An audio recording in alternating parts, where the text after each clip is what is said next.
Vamos falar agora um pouquinho sobre os fatores que incluem toda a ideia de evolução. O que é evoluir? Evoluir, na verdade, é sinônimo, assim vamos dizer, de modificação. Evoluir significa mudar para melhor, mas, nesse caso, mudar para melhor não quer dizer que a gente esteja fazendo este propósito. E lógico, a gente sabe que a ideia de evolução, ela na verdade foi criada lá no meio do Renascimento, início do Iluminismo, então a gente tinha um problema muito sério naquela época, que era o seguinte: as pessoas ainda estavam muito reféns e escravas da ideia do criacionismo, a ideia divina, a ideia que Deus fez todas as coisas. E nós sabemos que se Deus fez todas as coisas, então por que a gente vai mudar essas coisas se está tudo lindo e maravilhoso, Deus fez assim? Então, o grande problema dos primeiros cientistas, que hoje a gente classifica eles como cientistas lá do evolucionismo, é que eles eram indivíduos que acreditavam em Deus, frequentavam a missa no final de semana, iam na sua igreja, e se Deus fez todas as coisas, beleza, nada pode sair desse padrão. Então, nós sabemos que existe um conflito direto entre a religião e a ciência, entre a evolução e a criação. A ideia da criação acredita que todo mundo é igual, que nada vai sofrer modificação, porque Deus fez as coisas assim. E se Deus fez as coisas assim, todas essas coisas elas são lindas, maravilhosas, perfeitas e imutáveis, ou seja, uma ideia fixa, de fixismo, de que as coisas não têm por que mudar. Justamente por causa disso, os primeiros cientistas da evolução, eles encontram uma barreira. As pessoas não estavam muito afim de acreditar nisso, porque era muito mais simples acreditar que Deus fez as coisas e deu o ponto final. Então, quando começam a surgir as primeiras ideias, essas ideias evolucionistas, elas são ideias que acreditam que os seres podem se modificar, desde que isso não conflitasse com a ideia de Deus. Então, o primeiro grande nome das teorias evolucionistas que nós temos é o Lamarck, Jean-Baptiste Lamarck. O Lamarck, na verdade, ele não era um biólogo, ele não era um médico, ele, na verdade, era um curioso, um militar que tinha hábitos de observar os seres vivos. E observando alguns artrópodes, outros tipos de animais, ele percebia algumas modificações entre eles e ele começou a acreditar que esses indivíduos, na verdade, estavam diferentes uns dos outros porque uns tinham se transformado. Por quê? Porque foi preciso. A ideia do Lamarck é que os indivíduos, então, sofram um transformismo. É a ideia de que os indivíduos possam se transformar ao longo da sua vida. Só que aí, cuidado. O Lamarck, ele era um cara que acreditava em Deus. Portanto, ele acreditava que os bichinhos nasciam como Deus quis. Só que aí, ao longo da sua vida, se eles iam viver num lugar onde tinha mais luz, ou menos luz, ou mais sol, ou menos sol, ou mais água, ou menos água, ou seja, quando os fatores ambientais mudavam, aí eles poderiam mudar. Por quê? Porque eles se esforçaram para isso, para poder viver melhor naquele lugar onde eles estão. Então a ideia do Lamarck é que os indivíduos pudessem se adaptar ao meio. Então cuidado, normalmente quando aparece a ideia de que os indivíduos se ajustam, se adaptam a uma condição ambiental, isso é lamarquismo. Agora, se o cara, às vezes eles tentam fazer isso de sacanagem, botar dizer assim, que os indivíduos se adaptaram ao meio mudando a sua genética.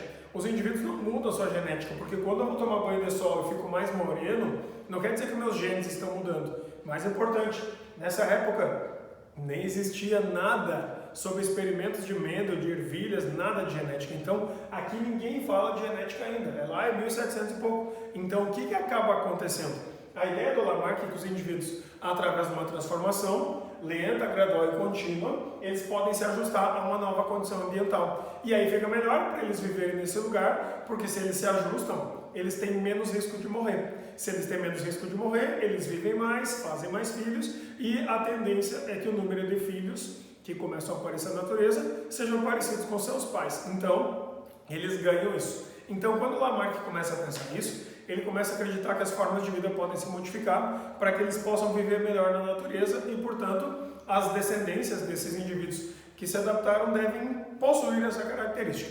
Por isso, nós temos hoje duas ideias que são chamadas de leis de Lamarck, que na verdade ficaram como as grandes ideias do Lamarck. Certamente ele produziu muito conhecimento científico importante para contribuir com os conhecimentos atuais de evolução, mas ele ficou conhecido e marcado pelas duas grandes falhas, pelos dois grandes erros teóricos que ele teve, que são chamadas de lei do uso e do desuso e lei dos caracteres adquiridos.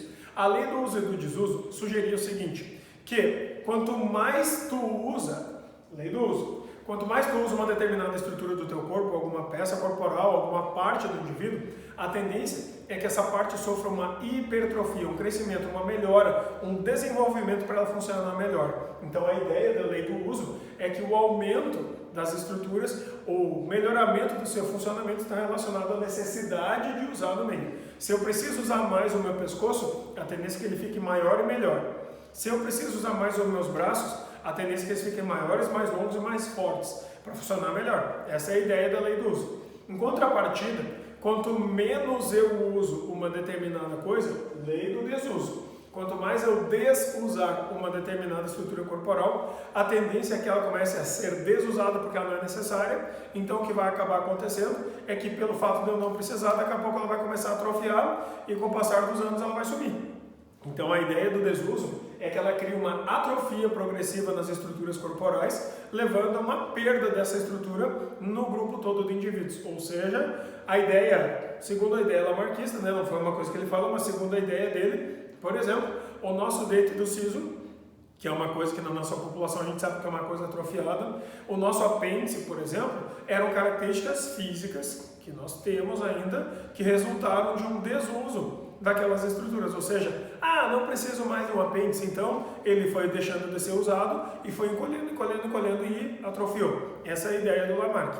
E na verdade a gente sabe que as coisas não funcionam assim, porque envolve genética, envolve fatores de seleção, sobrevivência e variações ambientais. Então o Lamarck não considerava todas essas ideias. Então, segundo ele, se eu usar mais uma coisa, ela melhora, se eu desusar uma coisa, ela piora e a tendência é desaparecer. Então, se eu estiver usando mais uma determinada característica e isso melhorar e, portanto, eu conseguir viver melhor, é normal que os meus filhos também tenham que ter essa vantagem. Então, eu posso transferir para a minha descendência aquelas características que melhoraram, que eu adaptei ao longo da minha vida, através da reprodução, e os meus filhos vão ter também. Se eu tive uma característica que atrofiou porque para mim era uma desvantagem e não valia a pena ter ela, então eu vou transferir essa informação para a minha descendência, e os meus filhos também vão nascer com aquele negócio atrofiado.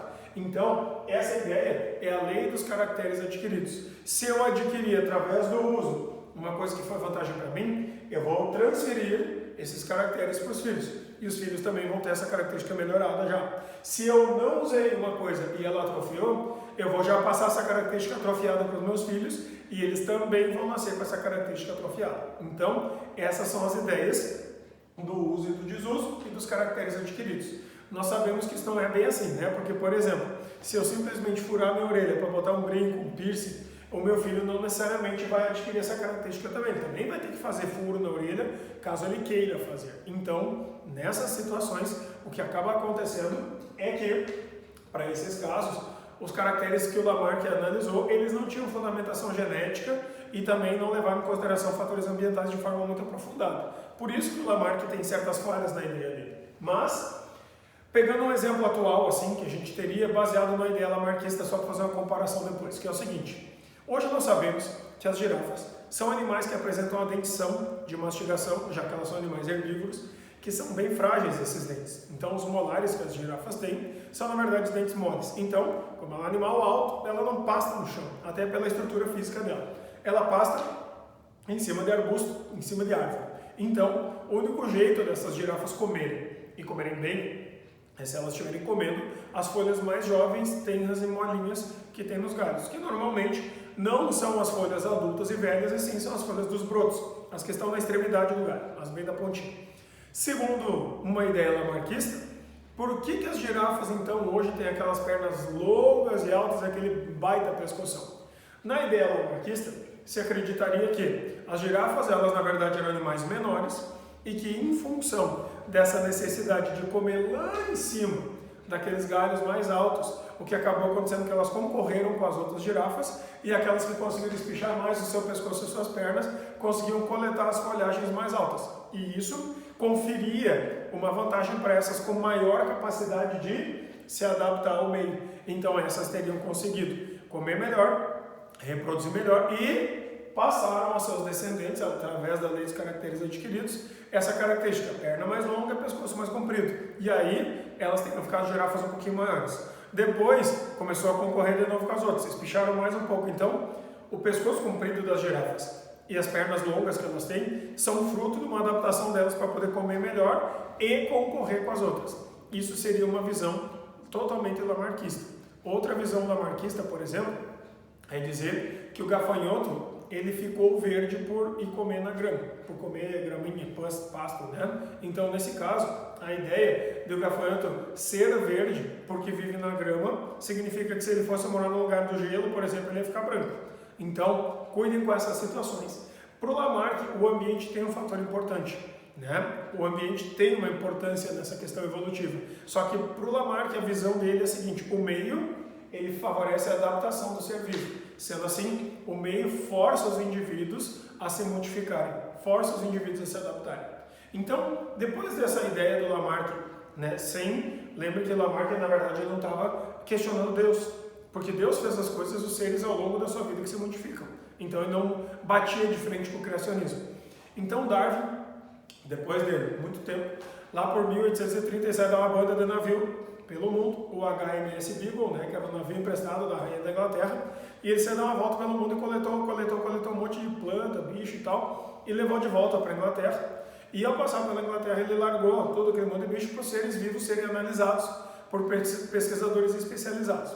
E então ele começa a entender o seguinte, que provavelmente muitos animais, embora sejam distintos, em algum momento eles eram iguais. Então o Lamarck, observando as características ambientais, acreditou que os seres se justificavam ou se modificavam por condições ambientais. O Darwin não. O Darwin começa a perceber que o meio tem um papel, mas na verdade não foi aquele que o Lamarck viu. Então surge a ideia do darwinismo, quando o Darwin ele escreve o livro A Origem das Espécies. Esse livro, A Origem das Espécies, tinha em si o resumo da teoria do Darwin, que na verdade na mesma época estava sendo estudado por um outro cara chamado Wallace. Só que como o Darwin publicou mais cedo as suas ideias, o Darwin que ficou famoso. Aí o Wallace, que tinha exatamente a mesma ideia do Darwin, ele na verdade resolveu voltar os estudos dele todo para a parte toda de biogeografia, que é para tentar explicar por que, por exemplo, que na África a gente tem leão e na Ásia a gente tem tigre, por que no Brasil tem onça, e por que a gente não tem onça na África, o tigre no Brasil e o leão na Ásia, por exemplo. Então o Wallace, na verdade, ele estudou a mesma coisa que o Darwin, só que acabou, para poder publicar o estudo dele, tentando estudar melhor por que os animais existiam naqueles determinados lugares. Mas em si, a ideia do Darwin e do Wallace era o seguinte, que todo mundo um dia teve um ancestral que era o mesmo. E esse ancestral começou a sofrer ramificações.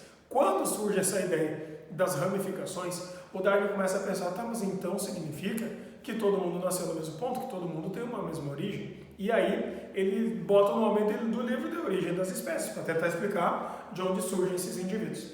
Na visão do Darwin, o que acabava acontecendo é o seguinte, os indivíduos todos, eles tiveram um ponto confluente de origem. E aí o que acabou acontecendo? Aí aconteceu uma coisa importante, que ele passou a chamar de evolucionismo. O Darwin não sabia explicar o porquê que os seres vivos nascem diferentes ao acaso. Tipo assim, nasci no meio dos cachorros lá, um pintado, um malhado, um preto, um branco, um amarelo, né? Tudo que é tipo de bicho. Ele não sabia explicar porquê. Hoje nós sabemos. Só que ele dizia o seguinte, os indivíduos eles nascem diferentes ao acaso.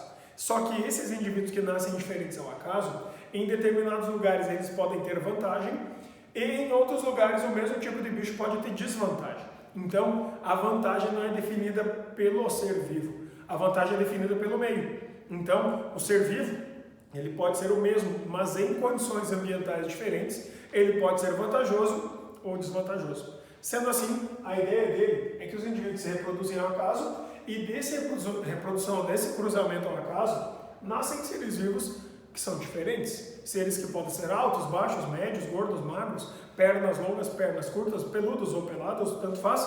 Nesse caso, ele acredita nisso. E que através dessa reprodução que gera descendentes diferentes, aí a natureza atua. Então, a questão é, para o Lamarck, a natureza modifica o ser vivo. Para o Darwin, a natureza, ela cria, através da ação dos fatores ambientais, frio, calor, umidade, pressão atmosférica, pedras, terra, rio, todos os fatores ambientais criam um fator de seleção natural. Seleção natural significa o seguinte, a natureza impõe as condições e aqueles seres vivos que não têm interferência de ninguém, eles simplesmente estão lá. Se com as características físicas deles, eles têm capacidade de sobreviver, que bom, eles vão permanecer comendo bem, fazendo filhos, e se os filhos deles forem bons também, eles ficam vivos. Agora, se o indivíduo der azar de nascer diferente, com uma característica física diferente, e essa característica não é legal para viver naquele lugar, a natureza vai matar esse ser vivo. Como? Vai ficar frio demais e ele tinha pouco pelo, morreu. Vai ficar frio demais e ele tinha pouca gordura para se isolar do frio, morreu.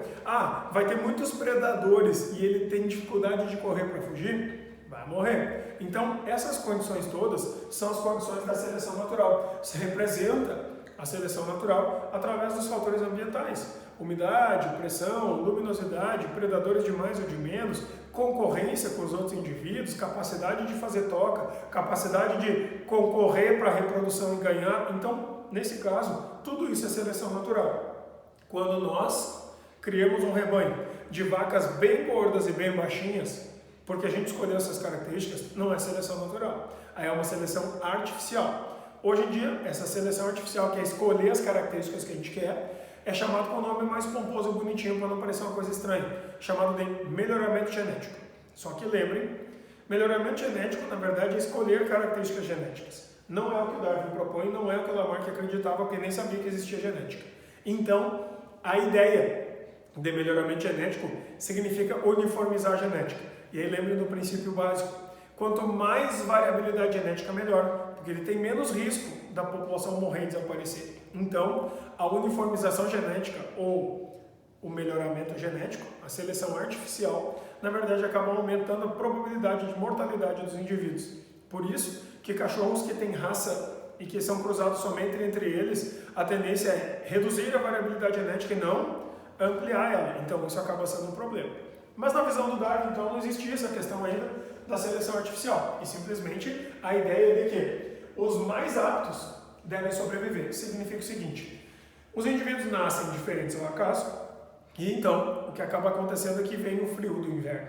Aí o frio do inverno elimina vários indivíduos que não resistiram ao frio. Isso é seleção natural. Agora, os indivíduos que eram gordinhos ou peludos ou os dois, esses têm mais chance de sobreviver ao inverno e chegar no próximo verão para reproduzir de novo. Então, esses devem ficar. Essa é a ideia do Darwin, que aqueles indivíduos que nasceram ao acaso, mas que deram a sorte de nascer do jeito certo, no lugar certo, na hora certa, esses indivíduos devem sobreviver, vão comer, vão reproduzir e vão deixar descendentes. Ao longo de muitas gerações, a tendência é que todo grupo de indivíduos se pareça com eles. Então, nesse caso, o que acaba acontecendo é que, tentando colocar aquele mesmo exemplo das girafas agora como explicação darwinista, nós teríamos o seguinte, que nesse caso, no começo, as girafas tinham tamanhos diferentes. Por quê? Porque elas nasciam diferentes. Então, algumas altas, algumas baixas, umas de pescoço mais longo, outras de pescoços menores e tal, girafas diferentes. Só que como todas elas concorreram pelas folhas de baixo da árvore,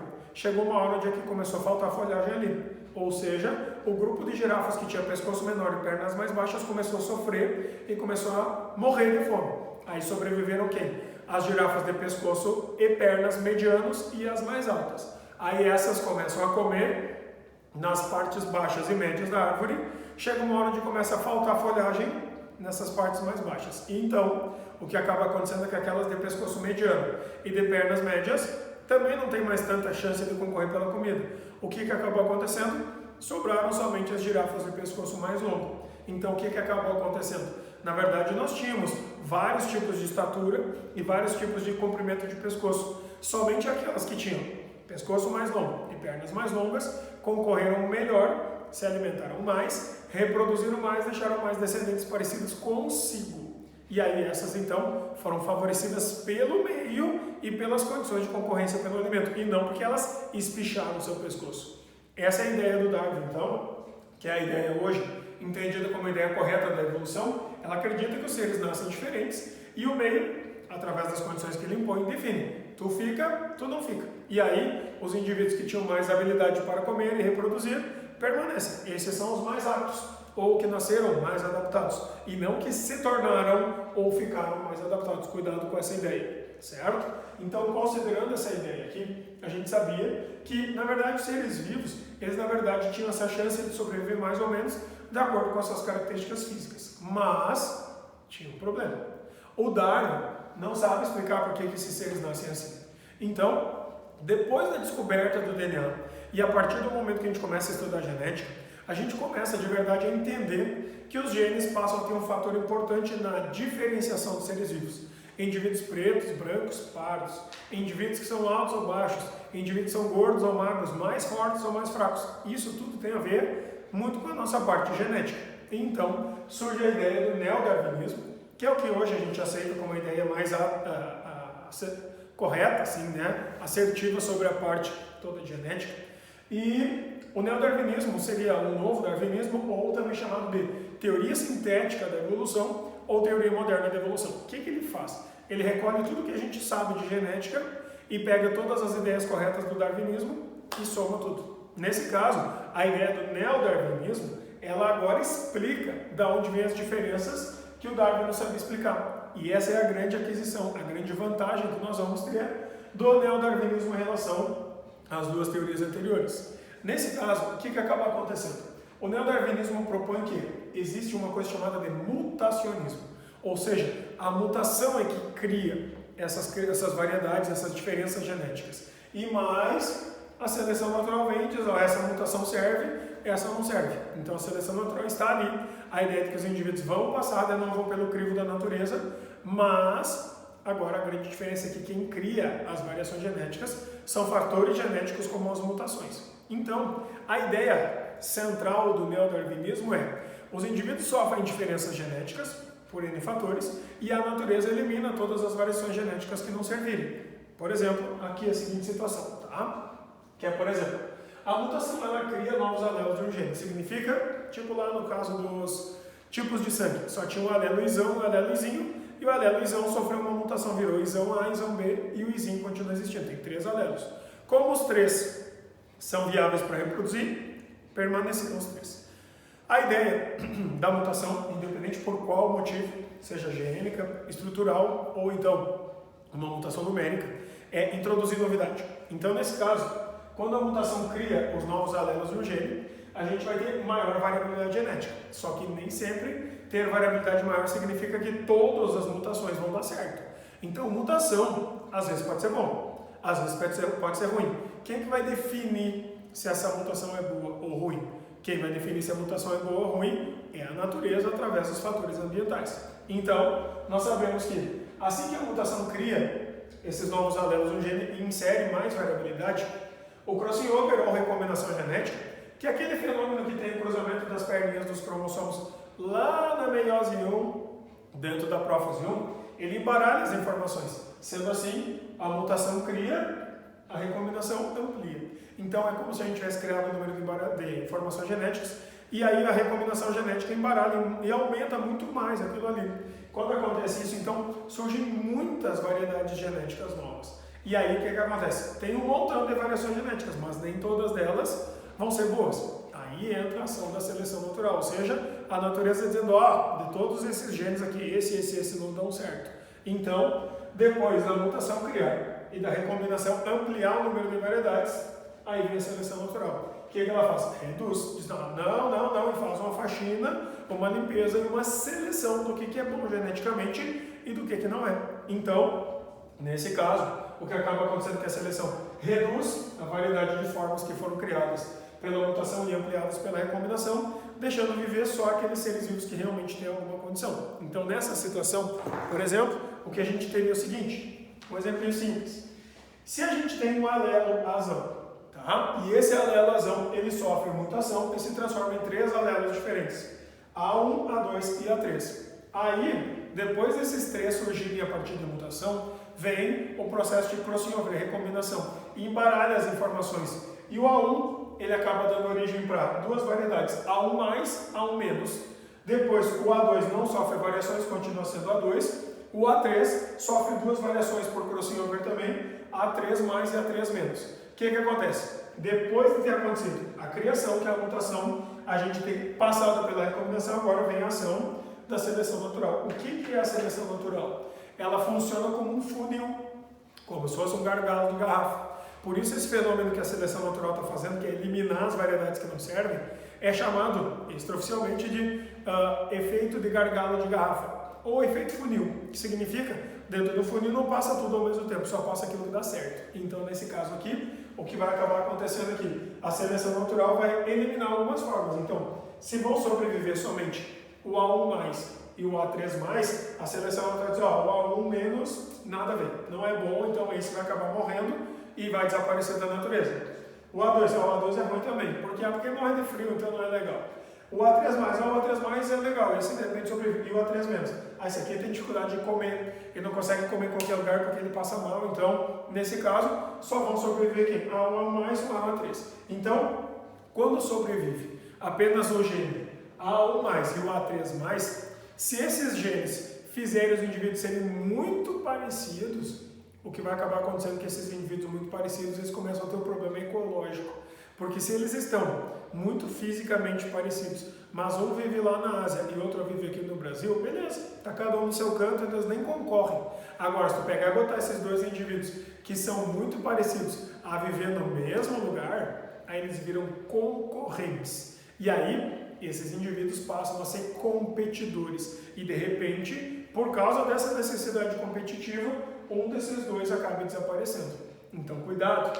Por quê? Porque quando esses dois indivíduos, os que têm característica A1+, e os que têm característica A3+, vivem em ambientes distintos, mesmo que sejam indivíduos que vivem de forma parecida e que dependem de coisas parecidas, eles têm nichos parecidos, portanto, se eles viverem em lugares diferentes, eles são chamados de equivalentes ecológicos. Agora, no momento que tu coloca dois indivíduos que são parecidos e que dependem das mesmas coisas no mesmo local, eles vão ter que disputar os recursos